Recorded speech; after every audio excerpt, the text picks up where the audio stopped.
everyone. Welcome to this week's edition of the Confident Communicator series, Imperfect Parenting. I'm so excited to be here today with my friend of 35 years and co-founder of TCC, Seema Mehta. And our guest today is Priya Anand, currently the head of school at Mount Litera School in Mumbai. She's an educator with over 24 years experience and an IB educator for over 15 years and has an in-depth knowledge of the implementation and coordination and development of the IB program, both in India and across the Asia Pacific region. And she's passionate about promoting the IB philosophy around the world. Personally, I know Priya because she helped both of my kids navigate the IB program. And through that journey, she's become a very dear friend. So welcome, Priya, and thank you so much for taking the time out from your busy schedule, including your commuting from Bangalore, where you live, and Mumbai, where you work, to be here on Imperfect Parenting.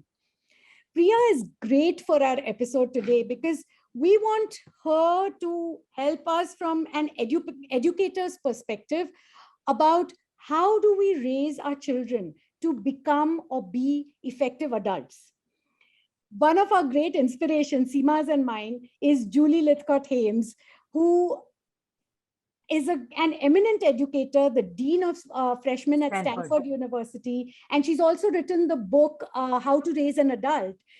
And she asks a very pertinent question. She says, when did parenting change from preparing our children for life to protecting them from life, which means that they are not prepared to live life on their own without us?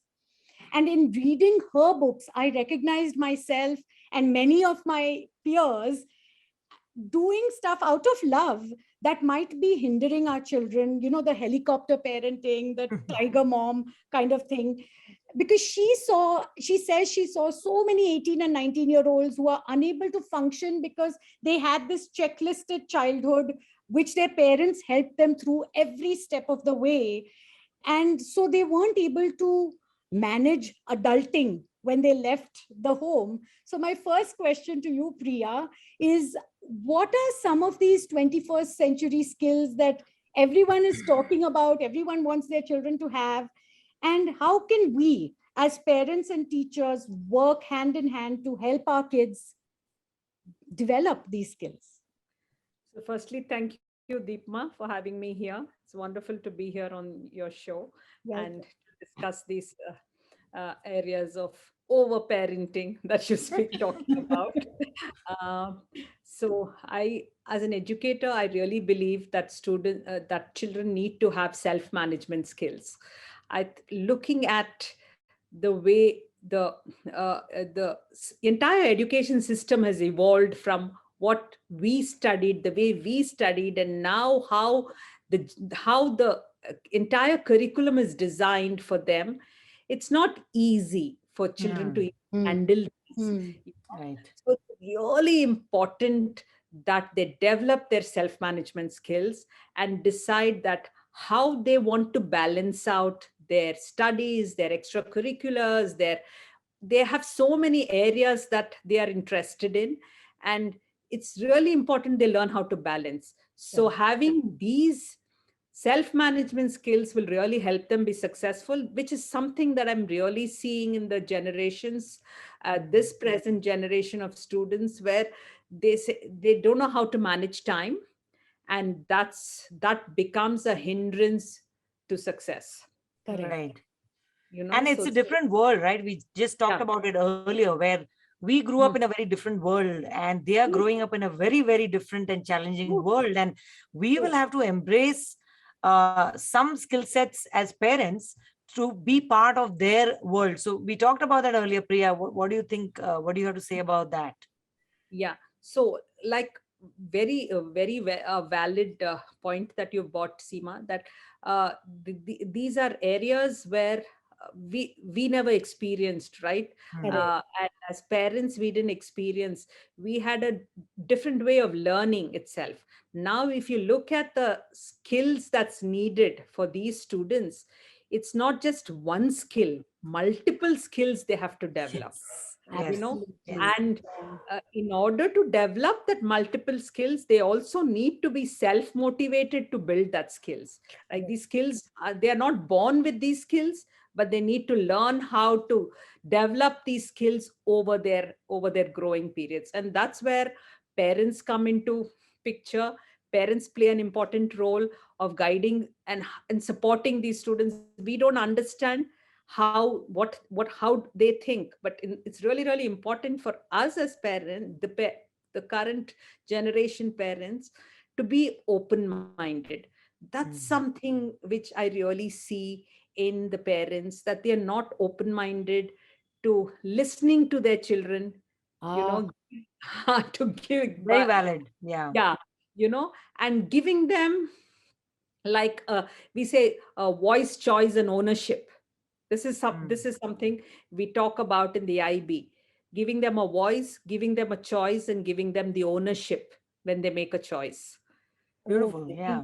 that's very interesting. Yeah, because uh, so you often know we tend to. I remember when my child was in the IB, and she said, just why don't I?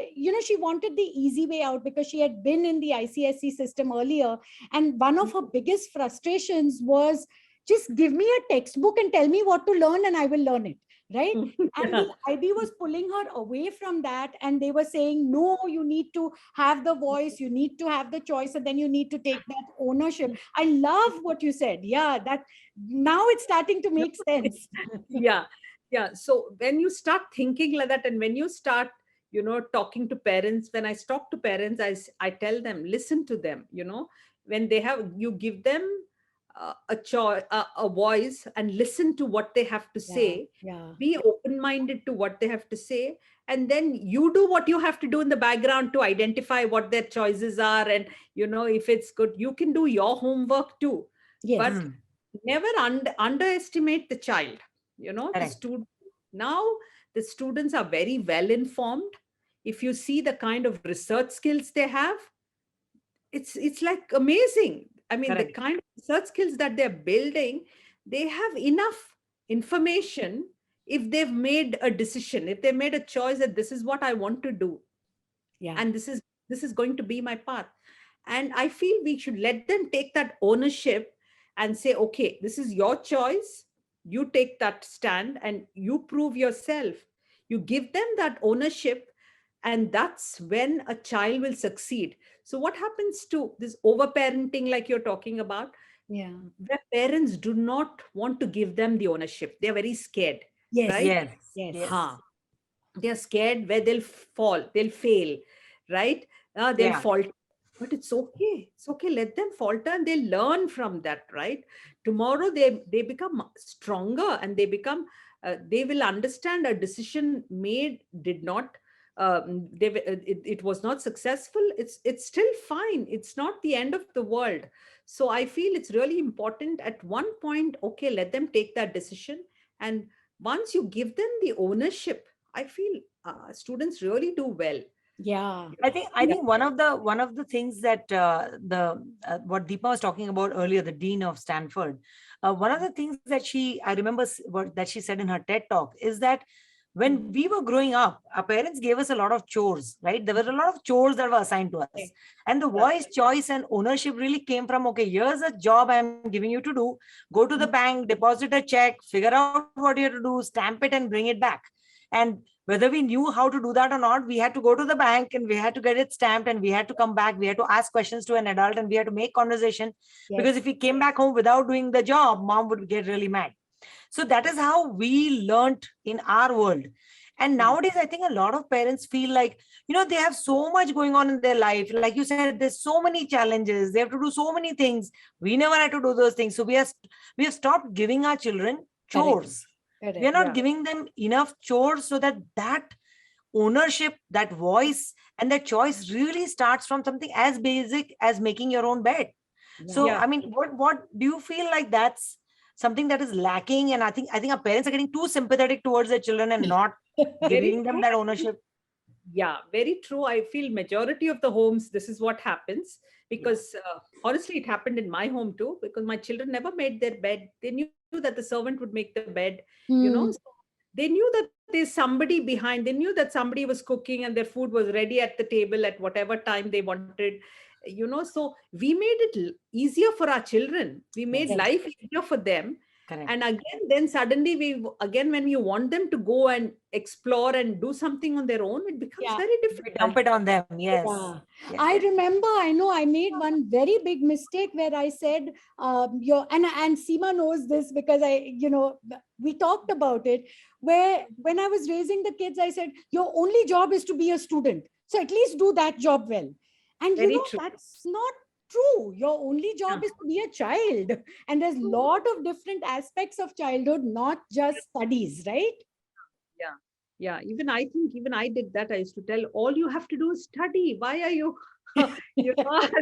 sometimes I think even there have been very major aspects that of parenting that I also feel I did wrong. And now when you see, you realize that.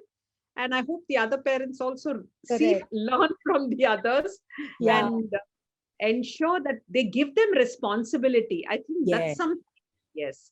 So the responsibility aspect is like lost. We are quite trying to put them inside a bubble and protect them.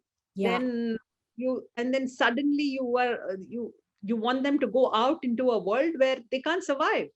Yes, right? Absolutely. Very well said. I'm just reminded, you said that, and I'm just reminded of that quote, and I'm probably going to butcher it. Seema, help me if you can. Where it said the ship is safest in the harbor, but it wasn't built for the harbor, right? It was built for the ocean. So you've got to push it out into the ocean, right? So you got to push them out of the comfort zone right from the beginning. Because I think I remember I kept telling my kids, you got to make your bed, you got to make your bed. And they would say, what is the big deal about making my bed? And I'm like, that's where responsibility begins. It begins with you waking up in the morning and taking care of your own bed and your own space first. And then you get into other things. And we've had many battles about that. And eventually the whole conversation about your world is that you are a student is limiting us as parents and them as kids. So I don't think we can do that anymore. So I think that would be great advice, that if we want them to have that voice, choice, and ownership, they've got to be given the responsibility right from the very beginning. Yeah. True. You're very true that responsibility is something, like you said, when we grew up, our parents gave us small chores that kept us, right?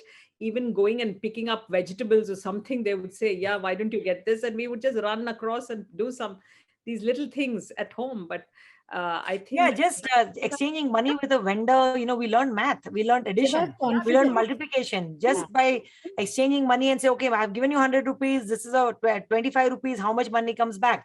That's how we started math. So I think that old tradition must be retained, I feel.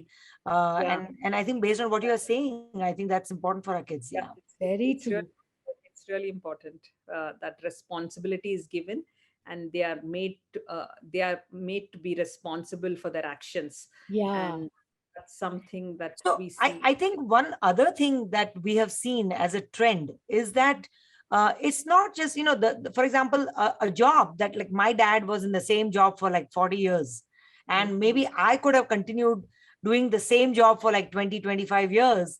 But that doesn't hold true anymore. In this current trend that we are seeing, there's a word that is being coined a lot, which is adaptability.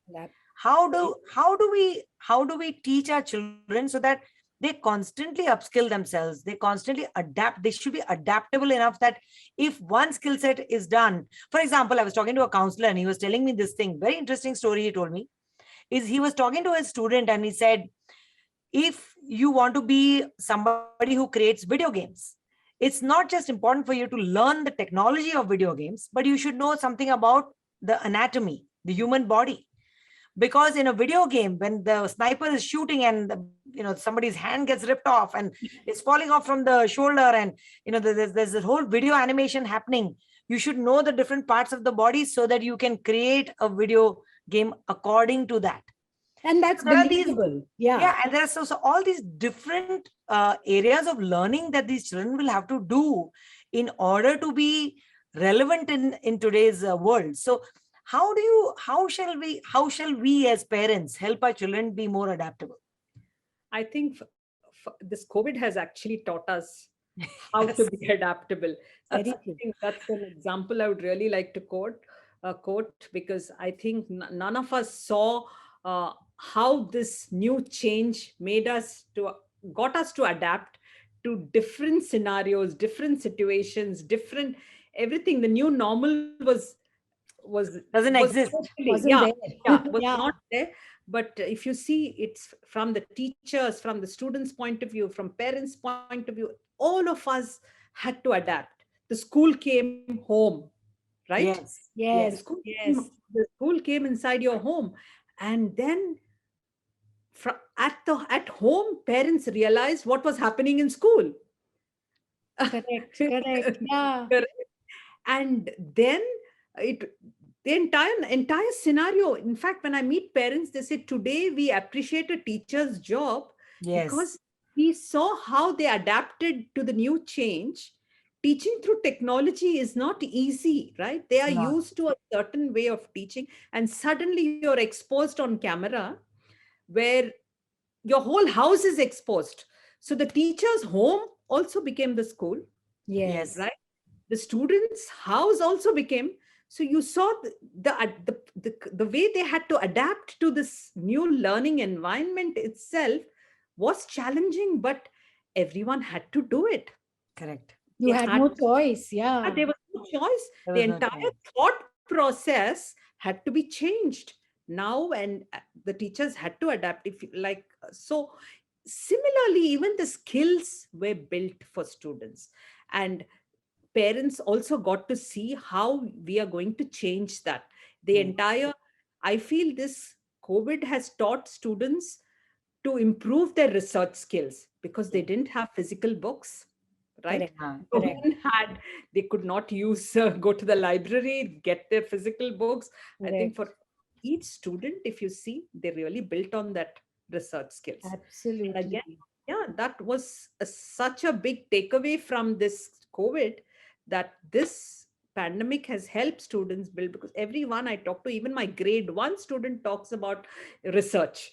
This is how we researched and this is how we came out with the Ah, answers. So, I feel in order to keep up with this technology, even our parents need, and there were so many students who took on different courses, like learning a language. I saw many students used this time to time. learn Yeah. new language Correct, and correct, Yes. upskill themselves, because in order to survive tomorrow, if you want to get into any of the universities abroad, it's good to get one foreign language, yes, right? yes. Yeah. uh, so that's something, again, children saw how to do it, and parents, I think, were also supportive to help them change that thinking. If you were in a normal school and if they were going to school, they would have not looked at this aspect at all, right? Of True. Yeah, getting them to learn something, getting them to adapt to another way of learning and learn something. And if you look at the skills, it's changing. Look at coding. Now, coding is being introduced in schools from grade 6. The government has made it mandatory. And Yeah. why is this? Because they're looking at the career options too. They're looking at what the future is, yeah. right? Correct. So And a even lot of yeah, careers are actually not even do not even exist. Those that existed in the true, past, Very they true. don't even exist anymore. So true. Yes. they have to keep Yeah. So keep upgrading, reevaluating. right? You Yeah, need to keep upgrading, and artificial intelligence, AI, is again becoming, like, correct. again, a big part in the curriculum. Quite a few Yeah. people are offering this. So we are changing our thought process of saying these are the subjects, again, that we need to be upskilled with in order to beat the competition tomorrow. You're going to There'll be someone else would have learned, and you would have lost out in a job, or in a selection in a university, in so many places. So show Correct. yourself. Yeah, I think learning of these skills, the latest skills, I think is really a key for students to be successful, and that's So, something. so then, what are we telling the parents? I mean, are we telling them that, let's expose your children to different classes? I mean, how can parents help in this area? What can they do? Yeah, in fact, I feel it's again the child's interest. Some kids may be really interested, like in gaming, so they would like to do some courses on gaming. So Sure. it's again the passion, right? You need to Yeah. also have the passion to learn a skill Yeah, yeah, and improve yourself. and looking at the skills that's needed in the future. It's really parents should be open to it. And if the child says, this is what I want to do, and these are the skills I know is going to be the future, I feel parents should be more open-minded and accept that and encourage I them think we to. need to break the mold of, just do science, just do commerce, or just do arts. I think we have to break these barriers and these boundaries and be open about it, listen to our children and see where their interests are and see if we can sort of support them in that. And I think as parents, that's what we need to do, is what you're saying, right? True. Yeah. And that's where counseling is important. Yes. And When that's your mind to counseling and to go into the into those realms where the children have the say as well. I know, I remember when we were growing up, we were just doing the science, commerce, math. You just kind of, actually you don't even know what your interests or needs are. It was according to what were the marks that you got. Whatever marks you got, right? But now I think the parents, we as parents, we went through that system, and yet we as parents need to now be open and say, what is it? How do we discover a child's passion? How do we discover what is it? Is this something that is fleeting, that he's just interested in something for these next couple of months? Or is this something long-term and interest that we need to accept and cultivate? And also, Priya, I wanted to ask you, because I loved what you said earlier, where you said, children are going to falter. There's nothing wrong with them. That, and we, Seema and I, are big proponents of failure is a better teacher than successes, right? So, but how do you then help students who are maybe overwhelmed or maybe having a hard time in school or may not be able to pick the subjects? What kind of involvement then does the parent need to have to kind of get that child back on track? So like I feel like how the school is in partner with the child, I feel the parent also should be a partner with their own child in education. I feel the parents need to support their children with whatever they can, especially, like I said, open to counseling. It's good for parents and the counselor and the student are together. Parents need to work in partnership with the child, and the counselor is the best person to again have this discussion with, because we need to try to identify the reasons of failure. This is what you had said, right? In case the child fails, and then how are we trying to support the child? Correct. So we need to identify now the next areas that the child's strengths are, and see what best we can do.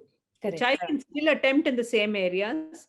Once we identify what is it that led to the failure, if we analyze the reasons for I'm sure they can get into the same thing with a different plan of action. I think that's the key. Once you identify, you analyze it, and then you can probably help the child take up that same thing. I mean, like there are many people, many business people or entrepreneurs or whoever it is. You can't succeed it the first time, right? Absolutely. Absolutely. In fact, we encourage in our series, when we talk about to a lot of guests, one of the things that we say is, let's talk, if you want to not demonize failure, because we are demonizing failure. A child gets 90%, we say, oh, 10 mark, 10 mark kahan gaya?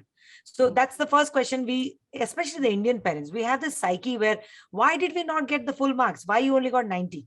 Now, instead of demonizing failure, I think that if we can start talking about our own failures as parents, the mistakes we made, and so that the children don't feel like, oh, my parents are perfect, we were not perfect either.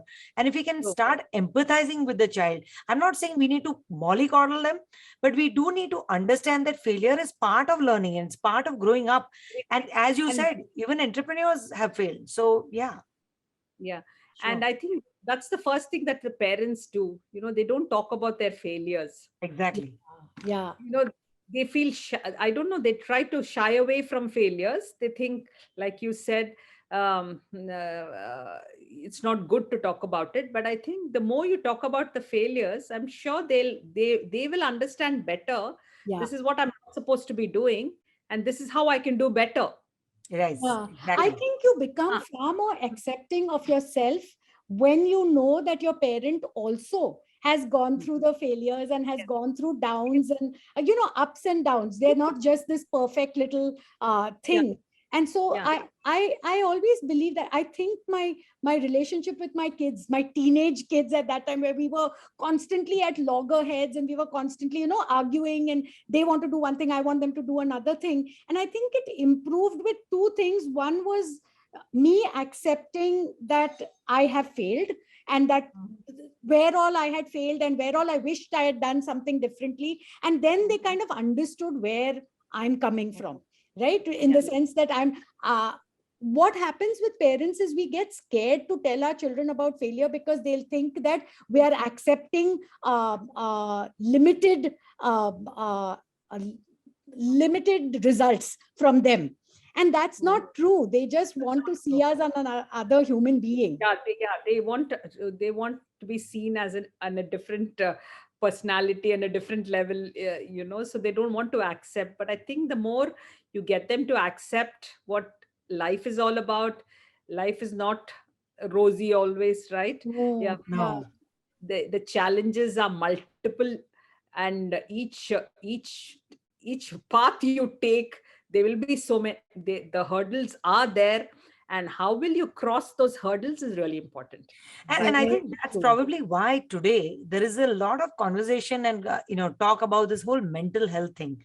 We are hearing it a lot more now. It's not like we didn't have mental health issues when we were growing up, but there's a lot of talk about anxiety. There's a lot of talk about depression. There's sometimes even a lot of talk about overconfidence. And you did mention the counselor, but how do we as parents, where I think the position of a parent is also a tough one, where there's a huge demand for a child to be the superstar, very good in athletics, very good in extracurricular, very good in academics. We have to put all this down in the resume, and it is to be sent off to the college, and you have to be the superstar. On the other hand, there is, your child is depressed or is anxious, and they are not doing well in their studies, or there's a neighbor's son who's doing way better than your child, and that comparison is there and that pressure is there, and the parents are right in the middle of this. How do we then push ourselves or pull ourselves out of this pressure cooker, sort of to say, and take a step back and look at our child in the way of their own uniqueness? And how do we help them with this whole mental health thing? It's becoming such a big thing. I What can we think, do? yeah, it's really important. This is becoming a major issue now, because especially in the pandemic, the kids have gone through so much that Yes, no one seems to understand them, correct. because the kind of pressure they've been, Yes. it's not easy to sit down in a seat and look at the screen and Yeah. learn. Yeah, learn Correct. through the screen. If you see, their entire social skills are lost, right? Yes, very If they true. were in physical environment, their social skills would have built, and they would have been such confident individuals. But Yes. we have been at a stage, especially for the last 2 years and more, that where this has happened, and which has really led to some kids have survived, you know Yes. Yes. kids who've been mentally strong and have been self-motivated, they have survived. But they have been, I think, easily, if I put this, like 90% of the kids are suffering. And we don't it's not I we should not assume that if the kid is laughing and smiling, the kid has not gone through anything. There might be a lot of built-in pressure, Yeah. built-in anxiety that he's keeping within himself, Yes. right? Firstly, I think for a parent, it's important to accept the child as it is, with Mm. all the weaknesses and all their strengths. Mm. That Yeah. is something that's really, really important for a parent to see. It's okay, my child need not be the best, but I'm sure my child will be best in some other areas. There are certain skill sets I'm sure my son or the daughter has, and will definitely succeed there. Yes. It's okay not to succeed in, if they, some kids are not academically strong, and I think parents should accept that. All kids can't get into the IITs. If you see, majority of the parents, they want the kids to get into IIT, want to Mm. be the engineer, want to be the best, get into the best. That's something they need to accept. Let's accept your child as he As is. they are. Yes. That, that's So that's true. that's so important. They need not compare. similar, like all the 5 fingers are not the same, right? In my own Correct. hand. You Correct. can't expect the child to be, like the other. It's And just that's where the pressure is building up because of these Building up. expectations. yeah, these Yeah, expectations are too much. And I think that's where we need to give the comfort level to our child, saying that I accept you as you are. Let's try to build the skills that you are strong in, and we'll help you and support you with that decision. absolutely. So That's true. where, Well My said. Yeah, very God, well said. well said. Because yeah, that's yeah, what it is, right? We tend to, as 30-year-olds, 40-year-old parents, we tend to make the child's accomplishment our own. yeah, And true. obviously, it's never going to be enough because as a 30-year-old, we want so much more than a 15-year-old or a 16-year-old. So we cannot put that pressure of being 30 on the Yeah. 15-year-old, right? Really I sad. love it. Yeah. Yeah, it's really sad to see children going through, and at times children are trying to put on a fake kind of a presence in front of their parents to Yeah, show they want to keep the parent happy, but I'm correct. sure deep inside they are unhappy. So why do we want to put that unnecessary pressure on them? You know, Correct. and As somebody from the other side, Priya, as an educator who has made such valuable contribution to a very, very difficult curriculum, I must say, uh, any specific myths or any specific queries that you see from parents which you think need to be addressed? Just if there's something you would like to talk about in terms of a lot of parents are bringing up this issue and they're bringing up this issue, but here's what I have to say about it. Any last words on that? yeah, actually the current trend, like how you've said, is everyone's talking about mental well-being. Hmm. We never spoke about mental well-being earlier. Oh, yes. It Yes. was very limited. We were speaking to very few kids. And now, if you see, I think all kids need to be spoken to. Each one has a different level of, comfort, being to, where they are comfortable with life, or they Yeah. they don't have anxiety. But I'm sure once this physical school starts and everything gets back to normal, it's not going to be easy. This Yeah, is the yeah. time where they would need a lot of support. I Support. keep telling teachers Because it this will be readjustment, right? Yeah, adjustment. You're trying again, it's going to be like a different new normal. They got used to studying alone inside, cooped up inside a room in front. Now again they're coming, physical interaction is going to be difficult again. To yes, build that social skills is going to be difficult for everyone to adjust. So I really want to concentrate on this mental well-being.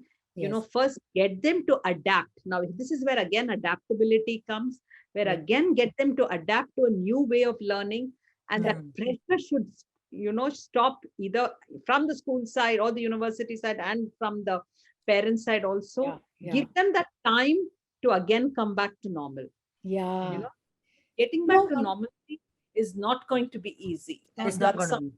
Yeah. I think one of the things, and Seema and I say this a lot in our classes also, and it has to start again, is instead of the parent or the college or the school or the university or the degree or the accomplishment being in the center, I think the child has to be in the center, and all of us have to Yeah. revolve around because we are creating the adults of tomorrow. We are, hoping we are giving the earth, we are giving our planet and our solar system to the adults of tomorrow. So we have to nurture them and allow them to have a childhood, first of But all. also, but also, Deepa, we have to allow even the parents and the educators and these people who are nurturing the kids to focus on self-care. They On need to, their own if a selves. parent, everyone says, if the mother is happy, the child is going to be happy. So I Yes, would actually tell all the moms and the dads that take care of yourself first. That's It's like us. the oxygen mask in a plane. You got to take the oxygen mask first. You got correct. to take care of yourself so that you And can be this supporter to your children. Exactly. And if you're happy, then you're going to be able to support your children. You're going to be able to let them have their childhood. You're not going to be all pressurized and stressed out. And especially, see, we are noticing here when in talking to parents, and I'm sure you do it too, because you're talking to so many parents, is we keep seeing not just the child's peer pressure, but parental peer pressure as well, right? They are constantly going through their own peer pressure where iska bacha, wo university mein gaya, uska bacha ko 95% mila, this guy got in first whatever of IIT, first list of IIT, and it's very, very stressful. So I would like to say, to conclude our session today, is that, let them build their own adulthood, let them build their own lives by validating their likes and their dreams and their goals and their vision, and trusting them that they will do the right thing for themselves, even though it might not be something that we would have chosen for them, right? So I think that's where, that's what I think you were saying. But any last words and tips that you would like to give our parents at the Confident Communicator? Yeah, nothing. I would again like to go back to say, let the child be who he is and accept him as he is. And if each child is unique, and that's something we need to look at as parents, and let them grow the way they are made to grow. Parents are there to support in the back, but give them that ownership. Like, I really believe in the voice choice ownership. I think let them fail. It's all right. Let them falter, but they'll definitely become successful individuals.